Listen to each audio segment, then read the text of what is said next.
Welcome to 6 TV details చూస్తే అదానిని భారత్లో కాపాడిన అమెరికాలో శిక్ష తప్పదన్న విషయం ప్రధాని నరేంద్ర మోదీ గుర్తించాలని రాష్ట్ర ముఖ్యమంత్రి రేవంత్ రెడ్డి సూచించారు. అదాని అంశంపై ఏఐసీసీ ఇచ్చిన పిలుపు మేరకు పీసీసీ ఈ రోజు హైదరాబాద్లో చలో రాజ్ భవన్ కార్యక్రమం నిర్వహించింది. రాజ్ భవన్ వైపు వెళ్తున్న కాంగ్రెస్ శ్రేణులను పోలీసులు అడ్డుకోవడంతో నేతలు రోడ్డుపైనే బైఠాయించారు. ఈ కార్యక్రమంలో పీసీసీ అధ్యక్షుడు మహేష్ కుమార్ గౌడ్, కాంగ్రెస్ రాష్ట్ర వ్యవహారాల ఇన్ఛార్జ్ దీపాదాస్ మున్షి, ఉప ముఖ్యమంత్రి భట్టి విక్రమార్కతో పాటు సీఎం రేవంత్ రెడ్డి పాల్గొన్నారు. అదాని అంశంలో కేంద్రం జేపీసీ వేయకపోతే ఆందోళన కార్యక్రమాలు మరింత ఉధృతం చేస్తామని రేవంత్ రెడ్డి హెచ్చరించారు. అవసరం అనుకుంటే రాష్ట్రపతి నివాసం ముందు బైఠాయిస్తామని సీఎం అన్నారు. అదాని విషయంలో బీఆర్ఎస్ విధానం ఏంటో స్పష్టం చేయాలని డిమాండ్ చేశారు.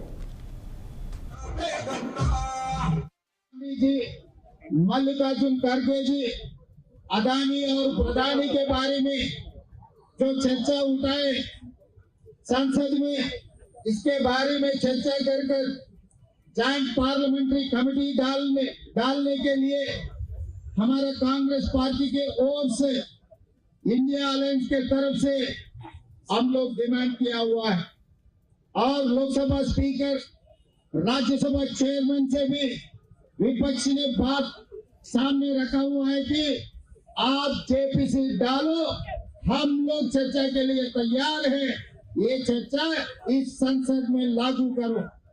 मगर प्रधानमंत्री ने लोकसभा स्पीकर के ऊपर, राज्यसभा चेयरमैन के ऊपर दबावट ले आकर वो चर्चा लेने के लिए या जेपीसी डालने के लिए तैयार नहीं है। इसीलिए आज हम लोग मजबूरी से इस देश 140 करोड़ जनता को मालूम होने के लिए पूरा दुनिया में इस देश के प्रतिष्ठा और इस देश को बेइज्जती किए अदानी और प्रधानमंत्री नरेंद्र मोदी जी।